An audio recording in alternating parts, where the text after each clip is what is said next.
அனைவருக்கும் வணக்கம். இன்னைக்கு நம்ம என்ன பண்ண போறோம், இருமலை எப்படி இருமணுன்றதை பார்க்க போறோம். இருமலுக்கு என்னென்ன கைப்பக்குவமான முறைகளை எளிமையாக எடுத்துக்கலாம்ன்றதை பார்க்க போறோம். இருமல்ங்கிறது எதனால ஏற்படுதுன்றதையும் சிம்பிளா தெரிஞ்சுக்க போறோம்.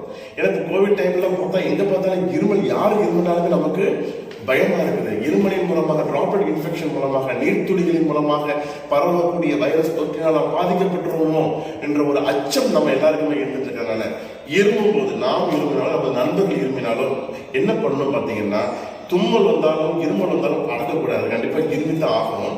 ஆனால் இருமும் போது ஹேண்ட் கர்ச்சீப் நிறைய வச்சுட்டு ஹேண்ட் கர்ச்சீப் எடுப்பாங்க, அப்படி இருமுவாங்க. ஓகே, அகைன் திரும்ப அங்கேயே வச்சுருவாங்க, திரும்பவும் எடுத்து ஃபேஸ் வாஷ் டச் பண்ணுவாங்க.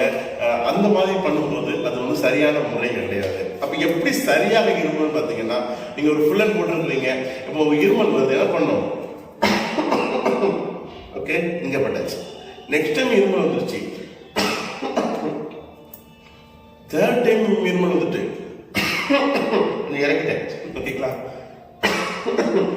ஓவர் கோட் போட்டிருந்தீங்கன்னா கோட்டை எடுத்துட்டு அதுக்குள்ள இருமிக்கலாம். சரிங்களா, ஃபுல் அண்ட் போட்டிருந்தீங்கன்னா கொஞ்சம் கொஞ்சமா இறக்கி கொண்டு வந்துடலாம். ஏன் இதனால இப்படி இருமக்கூடாது? நிறைய ரொம்ப டீசன்சியா வெறும் ஹேண்டிலே இருமுவாங்க, அப்புறம் ஹலோஸா அந்த ஷேக்கெட் பண்ணிட்டு இருப்பாங்க. இது மிகப்பெரிய ஒரு தவறு. அப்ப இந்த படங்கள்லாம், இந்த பாகங்கள்லாம் அதிகமாக நம்ம டச் பண்ணாத, மற்றவர்கள் டச் பண்ணாத ஒரு பாகமாக இருக்கிறதுனால இருமும் போது 2 ஹேண்ட் கர்ச்சீப் வச்சுட்டு ஒரு கர்ச்சீப்ல இருமுறது நல்லது. டிஷ்யூ பேப்பர் வச்சுட்டு இருமிட்டு அந்த டிஷ்யூ பேப்பரை நம்ம வேஸ்ட் பாக்ஸ்ல போடுறது நல்லது இல்ல. எமர்ஜென்சி எங்கேயும் போயிட்டு இருக்கிற பப்ளிக் பிளேஸ்ல எனக்கு கஃப் வந்துடுச்சு, இந்த மாதிரி ஃபாலோ பண்ணீங்கன்னா 1 2 3 4 5 6 7 8 9 ஒரு 10 டைம் வந்துருக்கீங்களா, அதுக்கு மேலே இருமல் வந்துட்டா கண்டிப்பா ஹாஸ்பிட்டல் போங்க, அட்மிட் ஆயிடுங்க, ப்ராப்பரா செக் பண்ணுங்க. ஓகே சார், எளிமையா என்னென்ன மெடிசன்ஸ் எடுத்துக்கலாம்? இருமல் வரும்போது பொதுவாக சாதாரணமான இருமலா இருந்துச்சுன்னா இந்த வால் மிளகு இருக்கு இல்லையா, தண்ணீரில் போட்டு கொதிக்க வைத்து குடிக்கிறது நல்ல பலன் கொடுக்கும். எத்தனை மிளகு கேட்குறீங்களா? ஒரு 4 மிளகு எடுத்துக்கோங்க, 1 டம்ளர் தண்ணீர் நல்லா கொதிக்க வைத்து, உங்களுக்கு டேஸ்ட் வேணுமா நாட்டு சர்க்கரை சேர்த்து எடுத்துக்கலாம். சார் கொதிக்க வைக்காம என்ன பண்றது? 1 ஸ்பூன் தேன் எடுத்துக்கோங்க, 1 பிஞ்ச் டர்மரிக் பவுடர் எடுத்துக்கோங்க. அதே மாதிரி கூடுதலா அடிஷனல் கொஞ்சம் பவர் கூட்டணும், பொட்டாசியம் கூட்டணும்னா என்ன பண்ணணும்? தேனும் மஞ்சளுமே போதுமானது.